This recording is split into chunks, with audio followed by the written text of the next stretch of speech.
வணக்கம் மக்களே. ஒன்று சேரும் திமுக அதிமுக. அதிர்ந்து இருக்கும் விஜய் என்னடா சொல்ற? திமுகவும் அதிமுகவும் ஒன்று சேர போதா? அது என்ன சாத்தியமா? தமிழ்நாட்டில் இன்னைக்கு எது வேணாலும் சாத்தியங்க. உங்களுக்கு உதாரணம் சொல்ல தேவையில்லை என்ன நடந்துகிட்டு இருக்கு, இனிமே என்ன நடக்க போகுதுன்னு. அப்படி திமுகவும் அதிமுகவும் ஒன்று சேரதுக்கான வாய்ப்புகள் இருக்கா? அப்படி இருந்தா எந்த விதத்துல ஒன்று சேருவாங்க? அதாவது தமிழ்நாட்டில் இல்லை, உலகத்திலே எல்லாமே சாத்தியம். ஆமாம், இப்போ நம்ம திமுக அதிமுகங்கிறது வேறு வேறு கட்சிகள் கிடையாது.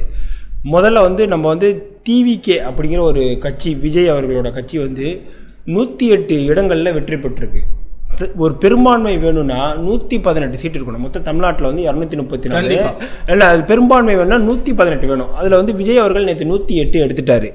இப்போ அவர்கிட்ட பெரும்பான்மை இல்லாதனால விஜய் அவர்கள் ஒன்றுமே பண்ண முடியாமல் தடுமாறிக்கிட்டு இருக்காங்க. இப்போ இந்த கட்டத்தில் ஸ்டாலின் அவர்களும் எடப்பாடி அவர்களும் ஒரு இணக்கமாக இருக்கிறதா நமக்கு தகவல்கள் வந்துக்கிட்டு இருக்கு. நேற்றே நம்ம ஒரு வீடியோ போட்டோம். என்ன போட்டோம்னா, அதிமுகவும் திமுகவும் ஒரு தாய் கழகம் தான். ஃபஸ்ட்டு திமுக தான் தாய் கழகம், அதுல பிரிந்தது தான் அதிமுக அப்படின்னு நம்ம ஒரு வீடியோ போட்டோம். ஏன்னா புதிய ஒரு கட்சி வரும்போது திராவிட கொள்கைகள் மாறுறதுக்கான வாய்ப்புகள் கண்டிப்பா. தமிழ்நாட்டில் திராவிட கொள்கைகளை நிலைநிறுத்தணும்னா கண்டிப்பா திராவிட கட்சிகள் ஒன்றிணைந்தா மட்டும்தான் முடியும். இன்னைக்கு மெஜாரிட்டி இல்லாத ஒரு நேரத்துல முடியும். இதுக்கு வாய்ப்புகள் அதிகமா இருக்கு. அது மாதிரி இது மாதிரி ஹிஸ்டரி நடந்திருக்கு, நம்ம பார்த்திருக்கோம். 2018 கர்நாடகாவில் இதே மாதிரி ஒரு இஷ்யூ இருந்துச்சு. கர்நாடகாவில் என்ன இஷ்யூ இருந்துச்சுன்னா, பிஜேபி இருந்தாங்க, அப்போ ஜனதாதள் இருந்தாங்க, காங்கிரஸ் இருந்தாங்க. பிஜேபி ஆட்சி அமைக்கிற மாதிரி ஒரு 108 சீட்டு கிட்ட ஜெயிச்சிட்டாங்க. பிஜேபி அமைச்சிட்டாங்க. இப்போ பிஜேபி வரக்கூடாது. அப்ப என்ன பண்ணோம், ரெண்டு இணைஞ்சாங்க. 5 நாள் சோழிய முடிச்சாங்க. கூட எதிரெதிர் அணிகள் தாய் கழகத்துல இருந்து ஒண்ணா வந்தாங்க. இவங்க சேர்றதுல கொள்கை எல்லாம் ஒரே கொள்கை. இதுல இன்னும் மேல ஒரு ஹைலைட்டான ஒரு விஷயம் சொல்லிட்டா, எப்படி இணைவார். நேற்று கூட நாங்கள் ஒரு வீடியோ போட்டோம். நம்ம வீடியோ போடும்போது நிறைய பேர் அந்த வீடியோ கோட் பண்ணியிருந்தாங்க. இன்னும் மெயின் ஸ்ட்ரீம் மீடியாவே அதை கோட் பண்ணாங்க. நம்ம தமிழக முன்னாள் முதலமைச்சர் ஸ்டாலின் அவர்கள் கூட நம்ம சேனல்ல பார்த்துக்கிட்டு இருக்காங்க. எடப்பாடி அவர்கள் பார்த்துருக்கலாம். ஏன்னா இன்னைக்கு எடப்பாடி அவர்கள்ட்ட ஒரு அறிக்கை வந்திருக்கு. அதுல அந்த அறிக்கையோட எவ்வளவு உண்மைத்தன்மையானு தெரியல. என்ன வந்திருக்குன்னா, நானும் அதை பார்த்தேன். யார் வேணாலும் வெற்றி பெறலாம், தோல்வி பெறலாம், ஆனா ஒரு கொள்கை உள்ள தலைவர்கள் சட்டமன்றத்தில் இருக்கும். அதாவது அவர் சொல்றது நம்ம மக்களை நல்லா புரிஞ்சுக்கணும். கொள்கையான தலைவர்னா கொள்கை உள்ள தலைவர். இவர் கடந்த 50 வருஷமா அரசியல்ல இருக்காங்க. சரிங்களா? மக்களுக்கு சேவை செய்யறவங்க தான் பெருசு, இதுல ஜெயிக்கிறது தூக்குறது பெருசு கிடையாதுன்னு ஒரு ஆறுதலும் சொல்லியிருக்காரு. இப்ப இதுல என்ன சொல்ல வர்றாரு, இதுல என்ன மெசேஜ் அப்படின்னு நமக்கு புரியுதுன்னா, அண்ணே நீங்க தோத்து போயிட்டீங்கன்னு நினைக்காதீங்கன்னு, உங்களுக்கு கை கொடுக்க நாங்க இருக்கோனே அப்படின்னு ஒரு ஹிண்ட் கொடுக்குறாரோ. இது போல சாத்தியம் இருந்ததுன்னா, ஆமா, அவங்க 2 பேரும் இதுக்கு வந்துட்டாங்கன்னா, கிட்டத்தட்ட ஆட்சி அமைஞ்சாங்கன்னா ஒரு சிறந்த ஆட்சி தமிழகத்தில் இருக்காது. ஒண்ணு என்னன்னா, தமிழகத்துக்கு நம்ம தேர்தலே தேவையில்லை. இனி தமிழகத்தில் தேர்தல் தேவையில்லை, அவசியப்படாது. தேர்தல் கமிஷனுக்கு செலவு இல்ல, எதுவுமே இல்ல. இப்ப வந்ததுமே டிக்ளேர் பண்ணிட்டு போயிருவாங்க. ஓகே, டிஎம்கே காமனா டிஎம்கே அதான தாய் கழகம், அதிமுக தூக்கிடுவாங்க, காமன் டிஎம்கே ஜெயிச்சிருச்சு அப்படின்னு சொல்லிடுவாங்க. இப்ப நம்ம சொல்றது சாத்திய கூறாங்கிறதுக்கு ஒரு சொல்லிடுறேனே, ஒரு விளக்கமே கொடுத்துருவோமே. இப்ப 234 தொகுதியில 108 சீட்டு விஜய் வச்சிருக்காங்க. 101 ரிசைன் பண்ணுவாங்க. 107 இருக்கு. அப்ப 234 மைனஸ் 107 போட்டீங்கன்னா விஜய் அல்லாமல் 127 சீட்டு இருக்கும். இதுல இந்த பாமக, பாஜக இதன் ரிலேட்டட் 5 கழிச்சிட்டாலும் 122 சீட்டு இருக்கும். சூப்பரா பெரும்பான்மை ஆட்சி அமைச்சிருவாங்க. இதுலயும் யாரோ ஒருத்தரை திமுக தான் 73 சீட் வச்சிருக்காங்களே, ஒருத்தரை ரிசைன் பண்ணுங்கன்னா தளபதிக்காக ரிசைன் பண்ண மாட்டாங்க, தாராளமா பண்ணுவாங்க. அதுக்கு இல்லாம அடுத்த 6 மாசம் டைம் இருக்கு. அவங்க ரிசைன் பண்ணிட்டு முதலமைச்சர் நாளைக்கு அவர் முதலமைச்சர் ஆயிரம். எடப்பாடி பழனிசாமி அவர்களை முதலமைச்சர் ஆக்கிட்டு அடுத்த 6 மாசம் வெயிட் பண்ணிட்டு இவர் எலெக்ஷன் நின்று திரும்ப ஜெயிச்சிருவாரு. யாரு ஆளுங்கட்சியோ அவங்க தான் ஜெயிப்பாங்க. மு.க. ஸ்டாலின் அவர்களை ஒரு தொகுதியில நின்று ஜெயிச்சுட்டு அவர் அடுத்த ஒரு 2 வருஷத்தை ஆட்சி பண்ணலாம். கலந்து கூட பண்ணலாம்.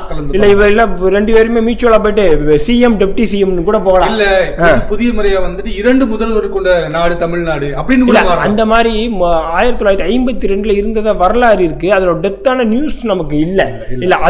அதனால வந்து அது வந்து ஒரு சாத்தியம் அப்படிங்கும்போது இதுவும் சாத்தியமா. அதாவது டபுள் இன்ஜின் வந்து என்னைக்குமே மேட்ச் ஆயிருக்காது. ஏன்னா ஒரு பக்கம் ஒருத்தருக்கு ஒரு கொள்கை இருக்கும், ஒரு மாதிரி போவாரு. இல்ல சிங்கிள் இன்ஜின் தான் நல்லா இருக்கும். அது சரிதான். இப்ப வந்துட்டு ஒன்றிணையும் போது கொள்கைகள் ஒன்றாயிடும்ல. கண்டிப்பா. இப்ப உங்களுக்கு ஒரு கருத்து இருக்கும், எனக்கு ஒரு கருத்து இருக்கும். இப்ப நம்ம 2 பேரும் சேர்ந்து ஒரு விஷயம் செய்யும் போது நம்ம 2 பேரும் மியூச்சுவலா அண்டர்ஸ்டாண்ட் பண்ணிட்டு தானே அதை நம்ம செய்வோம். கண்டிப்பா. அப்படிங்கும் போது 2 முதல்வர்கள் ஒரே நேரத்துல இல்ல பாசிபிலிட்டி இருக்கு. அது டபுள் இன்ஜின் ஒத்து வராதுங்கிறதுக்கு ஒரு உதாரணமும் நம்மள்ட்ட இருக்கு. எப்படின்னா எடப்பாடியும் ஓபிஎஸும் அந்த டபுள் இன்ஜின் ஒத்து வர ஒரு கட்டத்துல எப்படியும் போய் இடிக்கும். அப்ப திரும்ப அதிமுக திமுக பிரியும். இதுல கூடாது அப்படின்னா முக்கியமான விஷயம் என்ன பாக்கணும்னா இதுக்கான வாய்ப்புகள் அதிகமா இருக்கிறதுக்கான காரணம் சான்சஸ் இருக்கு. எதுக்கு நான் சொல்றேன், என்னோட தனிப்பட்ட கருத்தை நான் உங்ககிட்ட சொல்றேன். இப்ப வந்துட்டு மேக்சிமம் வந்து கவர்மெண்ட் ப்ராஜெக்ட்ஸ் எல்லாம் யாருகிட்ட இருக்கு நீங்க நினைக்கிறீங்க? கவர்மெண்ட் ப்ராஜெக்ட பொறுத்தவரைமே திராவிட கட்சி ஏடிஎம்கே டிஎம்கே தான் இருக்கு. அவங்க வந்துட்டு யாரு வந்தாலும் கவர்மெண்டோட கான்ட்ராக்ட்ஸ் டெண்டர்ஸ் எல்லாமே இப்ப வந்து டிஎம்கே ஆட்சியில இருக்காங்க. உதாரணத்துக்கு ஏடிஎம்கே கொடுப்பாங்க, ஷேர் பண்ணுவாங்க. அவங்க மத்தியில அதாவது ஆட்சியில இருந்தாலும் பவர்ல இருந்தாலும் இவங்களுக்கு கொடுப்பாங்க. கண்டிப்பா. ஆனா மூணாவது ஒரு புதிய கட்சி வந்து டிவிகே உள்ள வரும்போது அதுதான் சார் தலைவலி.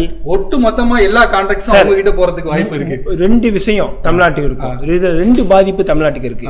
இதை வந்து நேற்று நான் பதிவு பண்ணியிருந்தேன், திரும்ப இப்ப தெளிவா சொல்றேன். முதல் பாதிப்பு கான்ட்ராக்டு, இந்த மாதிரி கான்ட்ராக்டு டெண்டரு இந்த மாதிரி இஷ்யூ கண்டிப்பாக போயிடும். இது போயிட்டாவே ஒரு கையில் போய் மாட்டோம். அதாவது இவர்கள்ட்டே வராது, அவர்கிட்ட வராது. இப்போ ஒரு ஒரு 2 கடை இருக்குன்னு வைங்களே, ஒரு கடையில் 10 ரூபா விற்கிறாங்க, ஒன்னொரு கடையில் 15 ரூபா விற்கிறாங்க. நீங்கள் குறைஞ்ச கடையில் வாங்குவீங்க. இப்போ ஒரு கடை தான் இருக்குன்னு வச்சுங்களேன், அந்த கடை 20 ரூபா விற்றாலும் நீங்கள் அந்த கடையில் தான் வாங்கணும். இப்போ அந்த மாதிரி கான்ட்ராக்ட் ஒரு கையில் போச்சுன்னா தமிழ்நாட்டோட வளர்ச்சிகள் இல்லாமல் போயிடும். இது நம்பர் 1 பாயிண்ட். மூணாவது பெரிய கட்சி உருவாகிறதுல திராவிடம் சம்பந்தமான கட்சிகளுக்கு கொஞ்சம் கூட இல்ல. 2வது விஷயம் சொல்றேன், லிட்ரஸி ரேட்ல தமிழ்நாடு தான் ஹை. ஆமா. இப்ப வந்து இவருங்க இந்த டிவிக்கு விஜய் வந்து சிறப்பா கூட ஆட்சி பண்ணிடுவாரு. எனக்கு தெரியல, நம்ம இன்னும் 6 மாசம் பார்க்காம ஒரு ஆட்சி கமெண்ட் பண்ண கூடாது. விஜய் சூப்பரா கூட பண்ணிடுவாரு. அவரோட அட்மினிஸ்ட்ரேஷன், அவரோட பார்க்கணும். நான் இதுவரையும் நான் வந்து ஒரு ஆக்டரா தான் பார்த்திருக்கேன். நல்லா நடிப்பாரு. அவருக்கு அதுக்கு ஆக்டர்ல 100 மார்க் கொடுத்துருவேன். ஆனா ஒரு ஜெனரல் அட்மினிஸ்ட்ரேஷன்ல என்னால அவருக்கு எதுவுமே சொல்ல தெரியல. எனக்கு ஏன் சொல்ல தெரியலன்னா, அவர் வந்து அட்மினிஸ்ட்ரேஷன் எதுவுமே இதுவரையும் அவர் ப்ராப்பரா எதுவும் பண்ணல, பார்க்கல. அதனால வந்து கவர்மெண்ட் அட்மினிஸ்ட்ரேஷன் பெருசு சார். ஒன்றும் இல்லை சார், ஒரு இடத்துல வந்து இறந்து போறாங்க அப்படின்னா அதை எப்படி காப்பாற்றணும், அதை எப்படி செக்யூர் பண்ணணும், அவங்களுக்கு மக்களுக்கு என்ன கொண்டு போய் சேர்க்கணும், என்னென்ன நலத்திட்டங்கள் செய்யணும். நேற்று ஜவஹர் அவர்கள் சூப்பராக கிண்டலே பண்ணாங்க. காலையில் எந்திரிச்சதும் என்ன சார் இப்போ எங்கே போகிறது அப்படின்னு கேட்டால், கோட்டைக்கு போகிறதா வீட்டுக்கு போகிறதா, 6 மணியோட டியூட்டி. எலெக்ஷனில் நின்று ஜெயிச்சுட்டா நீங்கள் எம்எல்ஏ ஆகிட்டாவே 6 மணியோட டியூட்டி முடிஞ்சிச்சுன்னு கிடையாது. ஏன்னா 24 இப்போ சுஜித்னு ஒரு பையன் வந்து ஆழ்குழாய் கிணறுல மாட்டினாங்க. அடுத்த நாள் தீபாவளி சார். அப்போ அமைச்சர்கள் என்ன பண்ணாங்கன்னா விடிய போய் நின்றாங்க. ஏன்னா அவங்களோட இது கொரோனா பீரியட் அப்படிதான் நின்றாங்க. இன்னும் சொல்றேனே, சென்னை வெள்ளத்துல தத்தளிச்சு முக ஸ்டாலின் உதயநிதியும் விடிய போய் நின்றாங்க. இப்ப அந்த நேரத்துல போயிட்டு மழை பெய்யுது, நம்ம வீட்டுல தண்ணி வரல, நம்ம அந்த பசுமை வழிச்சாலை விஜய் அவர்கள் அப்படி இருக்க மாட்டாங்க. இல்ல நான் சொல்றேன் சார், நான் வந்து இவரது நம்ம சொல்லிட்டோமே, கமெண்ட்ஸ் சொல்லிட்டோமே. எப்போ ஒரு முதலமைச்சரா அவர் பதவி இருக்கிறாரோ அப்ப அவருக்கான பொறுப்புகள் வந்துடும். அவர் 24/7 வந்து ஒர்க் பண்ணுவார். இல்ல களத்துல நிக்கணும். ஒண்ணுன்னு ஒரு காணொலி பார்த்தேன்னா, ஈஸிலி ஆக்சஸ் அப்படின்னு சொன்னாங்க. என்ன ஈஸிலி ஆக்சஸ்? இப்போ நான் வந்து இப்போ எடப்பாடியை தொடர்பு கொள்ளணும்னா எடப்பாடிகிட்ட பேசுறது கஷ்டம். எடப்பாடி பிஏட்ட என்னால் இப்போ பேசிட முடியும். நான் இல்லை, சாமானிய மனிதன் பேசிட முடியும்.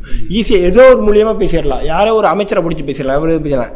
இப்போ விஜய் அவர்கள்ட்ட அந்த கட்சியில் இருக்க நாஞ்சில் சம்பத்தே நேற்று பேச முடியல அப்படின்னு ஒரு செய்தியை பார்த்தேன். அந்த கட்சியில் அவர் வந்து ஒரு பேச்சாளர்.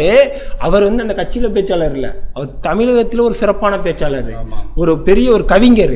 அவர் நேற்று 2 மணி நேரமாக விஜய்கிட்ட பேசுறதுக்கு தடுமாறி இருக்காரு.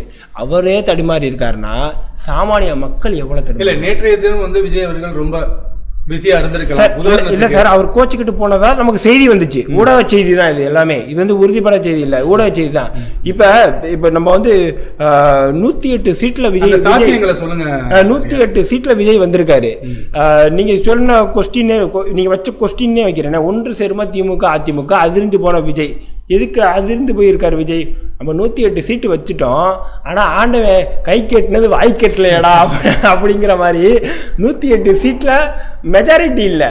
இப்போ அதிமுக வந்து 54 இடங்களில் வின் பண்ணியிருக்காங்க. அதில் பிஜேபி வந்து ஒரு இடத்துல இருக்காங்க, பாமக 4 இடத்துல இருக்காங்க, அம்மா மக்கள் முன்னேற்ற கழகம் ஒரு இடத்துல இருக்காங்க.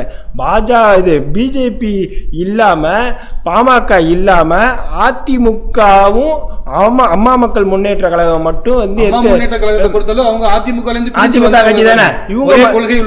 இவங்க மட்டுமே 48 இடங்கள்ல இருக்காங்க. அதிமுக பிளஸ் 1 அம்மா மக்கள் 48 இடத்துல இருக்காங்க.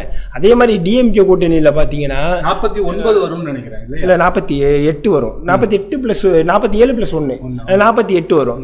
அப்ப டிஎம்கேல அதே மாதிரி பாத்தீங்கன்னா வந்து மொத்தத்துல 73 இருக்கு. அதாவது கூட்டணிகள் எல்லாம் சேர்த்து நான் சொல்றேன், கூட்டணி சேர்த்து 73 இருக்கு. டிஎம்கே மட்டும் சோலோவா 59 இருக்கு. தனிக்காட்டு ராஜா அவங்க தான் இப்ப எதிர்கட்சி. இப்ப ஒருவேளை விஜய் முதலமைச்சரா இருந்தாருன்னா அவங்க தான் எதிர்கட்சி. என்ன 59 சீட் இருக்காங்க. காங்கிரஸ் 5 இருக்காங்க. விசிகா வந்து 2 இருக்காங்க. 2 கம்யூனிஸ்ட் சிபிஐ சிபிஎம் இருக்காங்க. 2 இருக்காங்க. இந்தியன் யூனியன் முஸ்லீம் லீக் 2 இருக்காங்க. தேமுதிக நம்ம பிரேமலதா அக்கா வந்து 1 இருக்காங்க. இப்ப மொத்தத்துல 73 இருக்காங்க.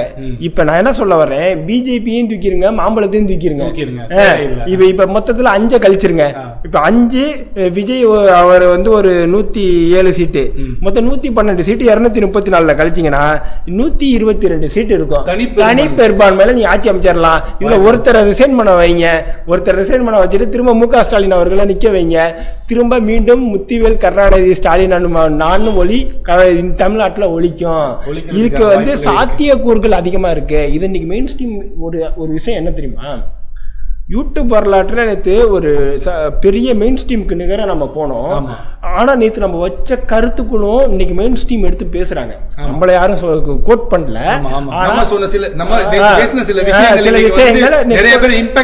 கோட் பண்றாங்க. உதாரணத்துக்கு சொல்ல போனா இப்ப நம்ம நேத்து தானே இதை பத்தி பேசணும். இப்போ ஒருவேளை வந்து 2 கட்சி ஒண்ணு சேர்ந்தா இதுக்கு வாய்ப்பு இருக்குது. அதுக்கு இருந்துச்சுன்னா அதோட முழு கிரெடிட் நம்ம வர்ஜங்ஷனுக்கு தான் தெரியும். அதுல வந்து நம்ம மறைச்சிக்க முடியாது. இந்த மாதிரி நிறைய விஷயங்கள் நம்ம சொல்லியிருக்கோம். இந்த கரூர் சம்பவத்தில் இதை சொல்லிட்டு இது பண்ணிக்கிறேன், நிகழ்ச்சியை முடிச்சுக்கிறேன். கரூர் சம்பவத்தில் நிறைய பேர் இறந்து போனாங்க. அப்போ நம்ம ஃபாதர் வந்து அஷ்ரஃப் அலி அவங்க வந்து ஒரு கருத்தை சொல்கிறாங்க. என்ன சொல்கிறாங்கன்னா, எந்தெந்த கட்சி கூட்டம் போடுதோ டெபாசிட் வைங்க அப்படின்னாங்க. முதலமைச்சர் அதை போட்டாரு. அப்போ மு.க. ஸ்டாலின் அவர்களாக இருக்கட்டும், எடப்பாடி அவர்களாக இருக்கட்டும், நம்ம சேனல்லாம் ஃபாலோ பண்ணுறாங்க. அது யாருமே சொல்லலை, இதுக்கு மேலே கோட் பண்ணல. அதே மாதிரி அதிமுக தீரும் சேருங்கிறத யாருமே கோட் பண்ணல. நம்ம தான் ஃபர்ஸ்ட் கோட் பண்ணுறோம்.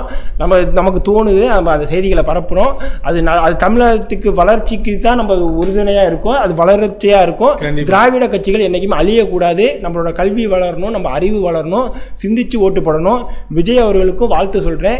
விஜயே ஆட்சி அமைச்சாலும் சிறப்பாக இந்த திராவிட கட்சிக்கு மேல சிறப்பாக அமைக்கணும், சிறப்பா இருக்கணும். உங்களுடைய கொள்கைகள் வந்துட்டு எல்லா விதத்திலும் எல்லாருக்குமே போய் சேரணும். ஆமா, எல்லாமே சேரணும். மக்களுக்கு உள்ள ஆட்சியா இருக்கணும். உங்களுக்கு ஓட்டு, ஸ்டாலின் சொன்னதான் சொல்றேன், உங்களுக்கு ஓட்டு போடாதவங்களும் ஏண்டா போடலைங்கிற வருத்தப்படணும். அந்த மாதிரி உங்களோட ஆட்சி அமைக்கணும்னு வாழ்த்துக்களை சொல்லிக்கிட்டு உங்களை விடைபெறுவது உங்கள் சாம் ரியாஸ் கான்.